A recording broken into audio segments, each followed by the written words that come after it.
Tracks and conversations. I am 40 and my partner is 31. We've been together 3.5 years and have an open relationship. And before you judge, it's not a free-for-all. There are rules and boundaries. Well, we hit a rough patch because I fell into a depression and I didn't show my love through my actions, just words and empty promises. Fast forward a few months.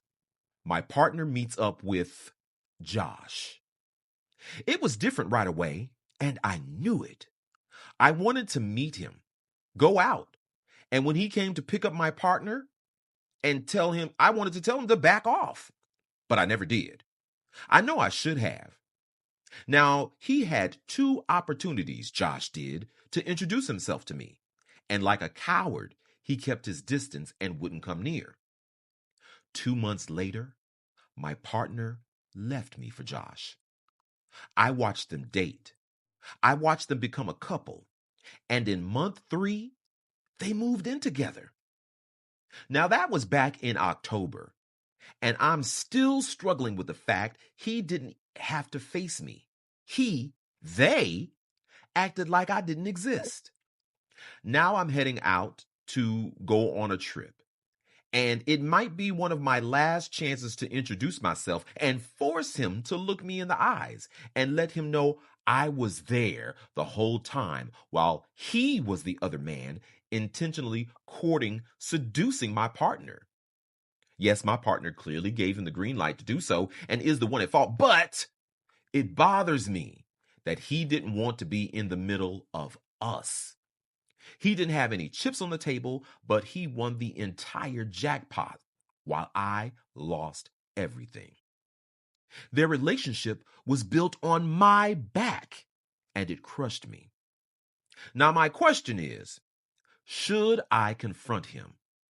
I don't know what to expect, whether it's going to be empathy, aggression, emotionless, arrogance, and I don't think any response will be satisfying. But I have this need to confront him. What do I do? Whew! Lioness girl. Oh, girl. How you going to help this one? Because I don't know.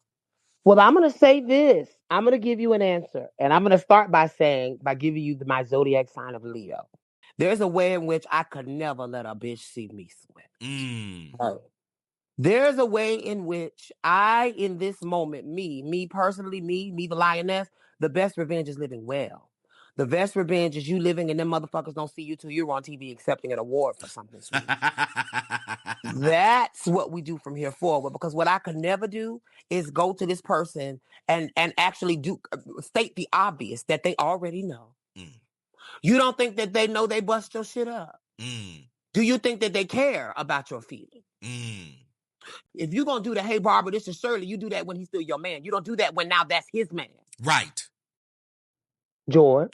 Well, you heard from the Leo. Now you're getting ready to hear from the Capricorn. Now I'm going to be real with you. First of all, you allowed all of this to happen in your home. You allowed all of this to happen under your nose. You were in the relationship with your partner, and now you're conflating that the other person is responsible for stealing your man, but you watched it all happen. And said nothing. And so now you're sitting there in your bitterness because of what you allowed to happen actually happened. He packed his stuff and he moved on. Girl, I don't know what Delulu land and island you are on, but let me tell you, you are directly responsible as much as your partner is responsible. I'm just going to put that on your plate. But the category is dignity. You said you wanted to force him to look you in the eyes. For what? You can't force a man to see you if he spent months actively not looking your way. Like, what are you doing? What are you doing? What are you doing? This is your past. This is the end of it. This is the Capricorn still talking. Now, you heard from the Leo. Let me hear you from the Capricorn, because this is how a Capricorn does. When you break up with me, you never, ever have to worry about seeing my face again. You ain't never, ever got to worry about me calling your phone again. I've deleted it when you walking out the door, the number, the address, the pictures on Instagram, that is, you are dead to me. And that is my advice to you. And I mean real.